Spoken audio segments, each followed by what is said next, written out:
ناظرین، آپ دیکھ رہے ہیں ایسے نیوز، میں ہوں عاصم بھٹی، میرے ساتھ سینئر صحافی شاہد انجم صاحب موجود ہیں۔ 90 کی دہائی میں ایک ایسا کردار جس کی درندگی نے شہر میں خوف پھیلا رکھا تھا، بالآخر اس کو قانون نافذ کرنے والے اداروں نے نہ صرف پکڑا بلکہ کیفر کردار تک بھی پہنچایا۔ رفیع عرف ببلی، اسی پر گفتگو کرتے ہیں۔ السلام علیکم شاہد صاحب۔ جی وعلیکم السلام۔ شاہد صاحب، رفیع عرف ببلی یہ کون تھا، کس تنظیم سے تعلق تھا اور اس کی وارداتیں کیا تھیں؟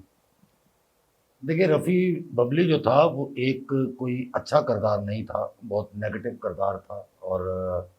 آپ یہ کہہ سکتے ہیں کہ 90 کی دہائی کے بعد جو ہے اس کا کردار شروع ہوا، اور خاص طور پر ڈسٹرکٹ سینٹرل جو کہ اس وقت ایم کیو ایم کے بڑا نرغے میں تھا، اور وہاں اس طرح کی وارداتیں، جس طرح آپ یہ کہہ سکتے ہیں اغوا برائے تاوان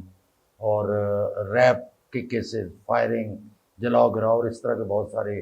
کیسز ایسے تھے جو کہ وہاں پر درج ہوئے، اور بہت لوگ اس میں جو تھے وہ نامزد بھی ہوئے۔ ہم یہ نہیں کہہ رہے کہ جو لوگ نامزد ہوئے وہ تمام کے تمام اس کے ذمہ دار تھے، بعض لوگوں کے خلاف جعلی مقدمات بھی ہوئے، اور اس وقت تو ایک ایسا دور چل رہا تھا کہ بس اگر کوئی بھی اس طرح کی شرارت ہوتی ہے یا اس طرح کا ہمارے یہاں ماحول جب بھی پیدا ہوا تو خاص طور پہ ایم کیو ایم کو جو ہے وہ ٹارگٹ کیا گیا، اور اس میں بعض جگہوں پر یہ کنفرم بھی ہوا کہ ایم کیو ایم کے لوگ تھے۔ آپ بات کر رہے تھے رفیع ببلی کی، رفیع ببلی کا کردار بالکل چھاپ ایم کیو ایم کی تھی، اور ایم کیو ایم سے بڑا اچھا لنک تھا اس کا، لیکن یہ پہلا ملزم تھا جس کو آپ کی جو ہے وہ فوجی عدالتوں سے سزائے موت ہوئی تھی۔ اس نے 96 میں شریف آباد کے علاقے سے ایک لڑکی کو جو ہے وہ کڈنیپ کیا تھا، اور اس کا اسی طرح کا رول تھا، اس کے کچھ اور دوست بھی اس کے ساتھ ہوتے تھے، جو کہ شہر بھر میں جو تھا کہ ہائی روف لے کے، ہائی روف اس زمانے میں بہت مشہور ہوئی تھی، ہائی روف لے کے گھومتے تھے، اور شاہراہوں پر کسی طرح سے بھی کسی لڑکی کو جس کو خوبصورت دیکھا اور اس کو کڈنیپ کیا اور اس کے بعد اس کے ساتھ ریپ کرتے تھے۔ تو شریف آباد کے علاقے میں جو اس وقت شریف آباد تھانہ، جہاں آپ آج دیکھتے ہیں نا سی ایل سی کا آفس ہے، اس کے پیچھے سرکاری فلیٹ تھے، وہاں شریف آباد تھانہ ہوتا تھا۔ تو اس کو جو ہے وہ رفیع ببلی نے اس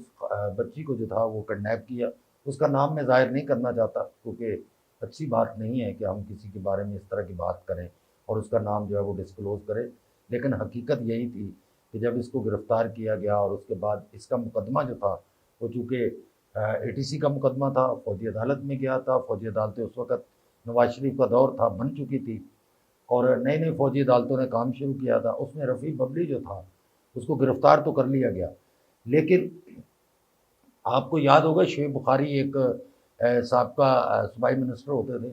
ان کی طرف سے جو تھا اس بچی کے گھر والوں کو اتنا پریشرائز کیا گیا، اور ایم کیو ایم کے دیگر جو کارکن تھے جو بہت ایکٹیو تھے اس دور میں، انہوں نے ان کی فیملی کو جا کے بہت ڈرایا دھمکایا اور یہ کہا کہ آپ یہ گواہی نہیں دیں گے کہ اس میں رفیع ببلی جو ہے وہ شامل ہے۔ لیکن ہوا یہ کہ خدا کی کرنی ایسی ہوئی کہ اس بچی کو جب عدالت میں پیش کیا گیا تو اس کو پورا ایک اس کا ذہن یہ بنایا ہوا تھا کہ آپ وہاں جا کے کوئی بات نہیں کریں گی، مکر جائیں گی اور یہ کہیں گی کہ میں اس کو نہیں پہچانتی۔ لیکن جب وہ عدالت میں گئی تو اس نے سب سے پہلے جو ہے عدالت میں بالکل بکھلاہٹ کی اس میں شکل میں، یا کہ رفیع ببلی کو منطقی انجام تک پہنچانا تھا، اس نے اس کو پہچانا، اور اس کے بعد جو ہے فوجی عدالت نے اس کو باقاعدہ سزائے موت کی سزا سنائی۔ اور پھر اس وقت جب تفتیش اس سے کی گئی تھی، جب وہ دوران تفتیش تھا، تو بہت سارے ایسے کیسز جو کہ کراچی اور حیدرآباد کے، ایک کراچی کا نہیں تھا، حیدرآباد کے کیسز میں بھی جو تھا وہ ڈسکلوز ہوا کہ وہاں پر بھی انہوں نے اس طرح کی وارداتیں کی ہیں۔ حیدرآباد بھی جاتے ہیں اور وہاں بھی اگر کوئی ان کو خاتون خاص طور پر یا کوئی لڑکی کالج کی ہو اگر اچھی لگتی تھی تو یہ اس کو اٹھا لیتے تھے، ریپ کرتے تھے اور اس کے بعد اس کو پھینک دیتے تھے۔ بہت سارے ایسے کیسز میں بھی تفتیش کی گئی جس میں لڑکیوں کو باقاعدہ بعد میں جان سے مار دیا گیا۔ تو یہ کیس تھے رفیع ببلی کے۔ پھر اس کے جو دیگر ساتھی تھے ان کو بھی تلاش کیا گیا، ان کے خلاف بھی جو تھا وہ مقدمات درج کیے گئے، لیکن بہت سارے لوگوں نے جو ہے وہ ان کو نہیں پہچانا عدالتوں میں۔ تو رفیع ببلی اس طرح کا ایک کردار۔ شاہد صاحب، آپ نے ذکر کیا کہ اس کی گینگ کی جانب سے اس کی فیملی کو بڑا تھریٹ کیا جاتا ہے کہ بیان بدلے، تو اس وقت پولیس کا کیا کردار تھا؟ پولیس اس وقت کہاں تھی؟ دیکھیں، پولیس تو اس وقت آپ یہ دیکھیں نا کہ کراچی میں بہت مارا ماری چل رہی تھی، پولیس کے لوگ بھی جو تھے وہ مارے جا رہے تھے، اس طرف سے ایم کیو ایم کے کارکن جو تھے وہ بھی مارے جا رہے تھے۔ اس وقت یہ فیصلہ ہی نہیں ہو پا رہا تھا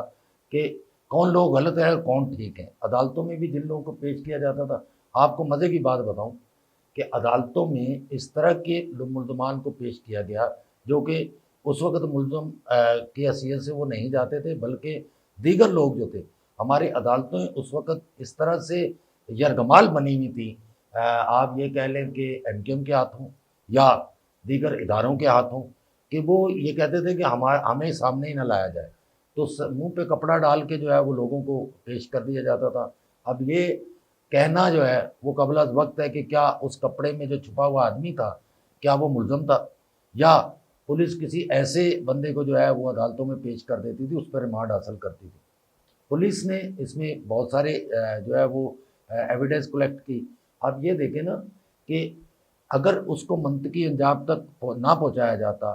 اس کے منطقی انجام تک پہنچنے کا مطلب ہی یہی تھا کہ اس کیس میں پولیس نے بہت جو ہے وہ جرات مندی سے کام بھی کیا، اور پھر اس کے بعد اس طرح کے کیسز جو تھے اس میں کافی کمی ہوئی تھی۔ آپ سمجھتے ہیں کہ آج کا دور تو بہت ایڈوانس ہے، اب تو اس طرح کی چیزیں ہوتی ہیں بالکل پتہ لگتی ہیں، لیکن اس دور میں رفیق ببلی جیسے اور بھی کردار موجود ہوں گے؟ بالکل عاصم، جیسے میں نے پہلے بھی عرض کیا ہے کہ بالکل تھے کردار، لیکن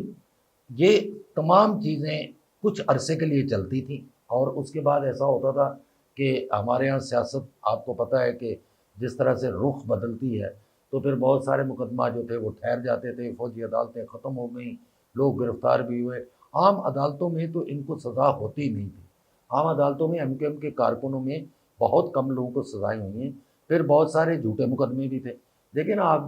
کہ شہر کے 10 تھانوں میں ایک ہی وقت میں ایک ہی بندے پہ ایف آئی آر ہو رہی ہے، تو اس میں سچ کہاں مانا جائے گا؟ ایک بندہ اگر ٹاور پہ واردات کر رہا ہے تو وہ لانڈی میں اس وقت تو واردات نہیں کر سکتا، یا وہ نیو کراچی تو نہیں جا سکتا۔ تو بہت سارے جھوٹے مقدمے بھی درج ہوئے، اس میں پھر لوگ جو تھے وہ چھوٹ گئے، لیکن جو جینون تھے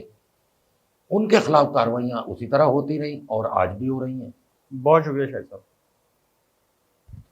کوئی بھی کام ہو جب حد سے گزرتا ہے تو اس کا اختتام ہوتا ہے، اور یہ تو گھنونا عمل تھا جو کہ حد سے گزرا اور آخرکار وہ کیفر کردار کیفر انجام تک پہنچا، لیکن دوسروں کے لیے وہ عبرتناک سزا ثابت ہوا۔ بہت شکریہ۔